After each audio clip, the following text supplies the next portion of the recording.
everybody, welcome back. It's been quite a while since the last proper video. It's been like 2 years, I think, especially this guy. It's been like 2 years since I last updated this guy, but now he is complete and now I have some time. So without further ado, let me introduce you to the 2.0 of Broken Portals, Heisei Godzilla. Ooh, yeah! Ooh, yay! So, to start off some comparisons, this Godzilla should be size accurate at about 328 feet, using the stud to foot ratio, where one stud is equal to 1 foot. We have about 331 studs actually, so he should be relatively size accurate as compared to the old Heisei Godzilla from the Mech Gang showcase, which was actually 200 studs tall. So he kind of dwarfs the old Heisei Godzilla in comparison. He's about 33% taller. So now I think we can move to the aesthetics. Can I have a tour guide, please? Thank you.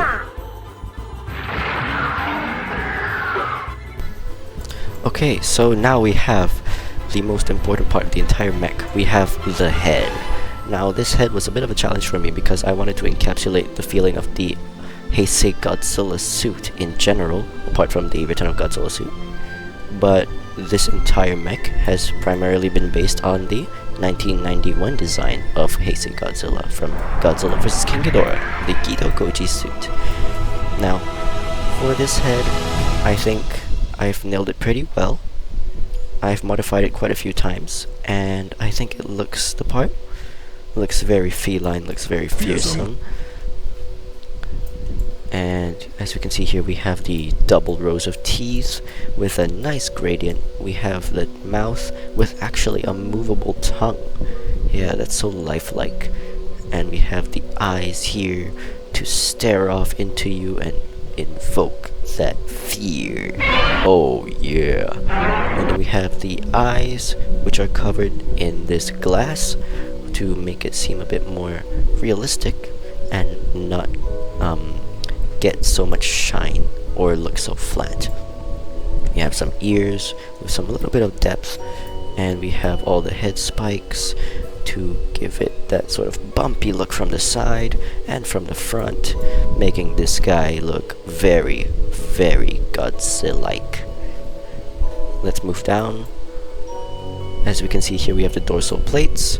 The dorsal plates have some small gradients, which move down to these big dorsal plates. These are an improvement over my old Heisei Godzilla compared to the chainsaw dorsal plates. I'll put up an imaged comparison now, but the old Heisei Godzilla was very half-hearted, and this one I actually took a bit of effort to make it look a little bit nicer.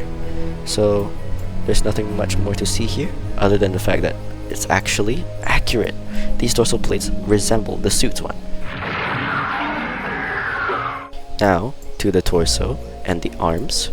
Now the strange thing about this chest is that I couldn't really find that good of a reference because there were two suits used in the Godzilla vs. King Ghidorah movie, and both of them had slightly different chest sizes, so I decided to go with a bit more of a flatter one compared to a super jutting out one like boobs.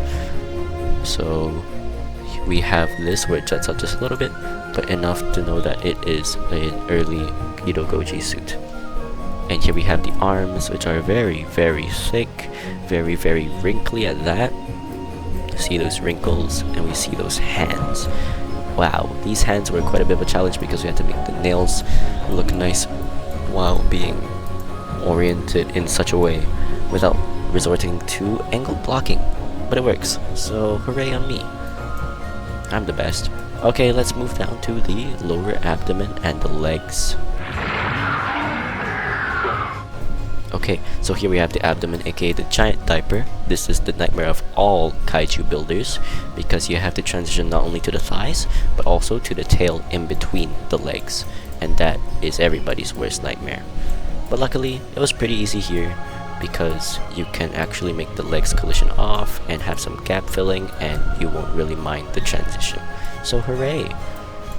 And we have the thighs here, the very big thighs compared to my old Heisei. It's a very skinny thighs, excuse of a Godzilla.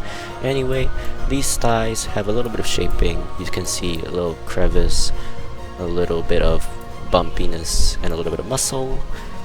I think it gives this Godzilla quite a nice bulk standard. Here we have the lower legs with a bulging kneecap and some standard lower legs. They're chunky, but they give him a silhouette. Here we have the feet, which are a lot easier compared to the hands because of the rather straight angled of the nails. Now, the memorial here is to commemorate my old Heisei Godzilla with this little stupid face. A little tombstone, some little bit of art, because this guy will be set in stone forever as my first Heisei Godzilla. But he might be remembered, but he does not superior. Okay, anyway. Oh, I fell out. Now the tail here is a pretty basic tail, nothing much to see. It's just an angled tail without any angle blocking. So we have the spines here. We have this nice sort of shaping on the tail where it looks like it's segmented, just like in the suit, and it's not really that big of a deal. It's just there. It is a nice long tail with some pretty good joints, and it allows Godzilla to have a nice sort of weapon on him. And that is all for the aesthetics of this Heisei Godzilla. Hooray! Now we can move on to the mechanics.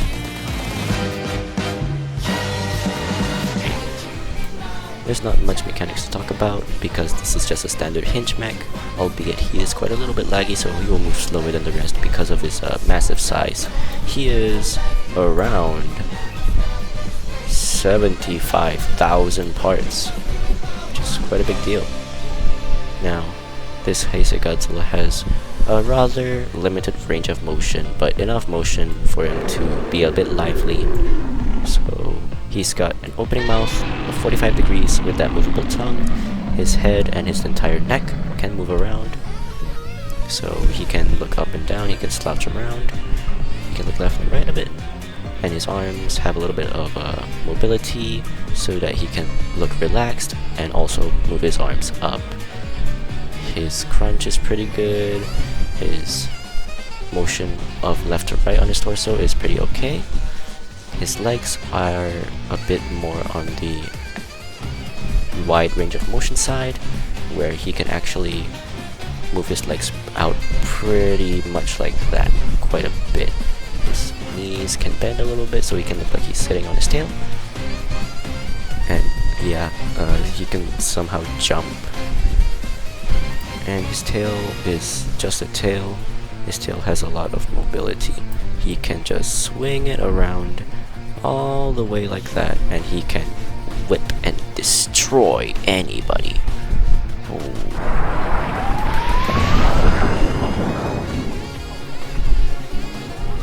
Okay, so that is the finished hinge mechanics. If you can even call it mechanics, it's just hinges. Now we have 2 or 4 mechanics. Now we have, of course, no Godzilla is complete without a little bit of a atomic energy.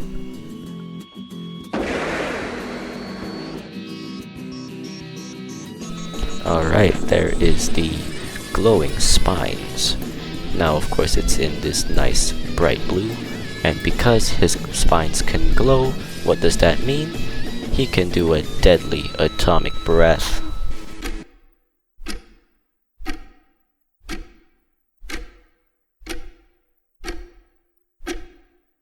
He can do a deadly atomic breath. He can do a there we go. Yeah. Not that much range on the atomic breath, but that's how much he can fit in his head. And I think it's close enough. Looks pretty nice. It's pretty heavy. It'll bring his head to certain angles that he couldn't before, and after it started glitching, but it's pretty destructive. Now, apart from the breath, this Heisei Godzilla is also known to have a such thing called an atomic pulse. And on this Godzilla, it's simply just a force field that expands and retracts. This is to disarm any incoming mechs and defend Godzilla, just like how in the movie Godzilla uses it defensively. That is all this Heisei Godzilla has to offer. He is a rather standard Godzilla mech. He's just huge, and I think it's time that we can start on some mech battles.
Okay, so I kinda don't know how to like transition from the end of that mech battles to an outro, so like here's an outro now. Bye.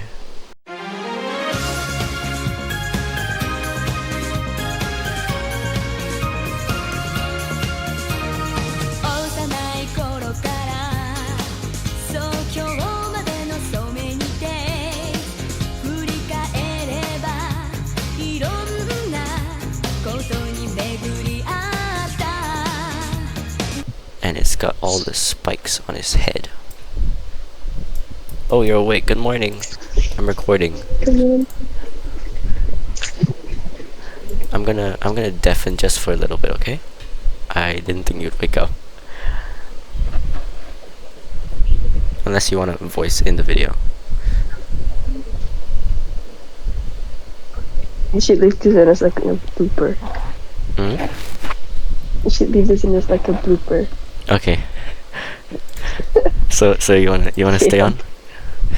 No, you can deafen. I need to charge my headphones anyway.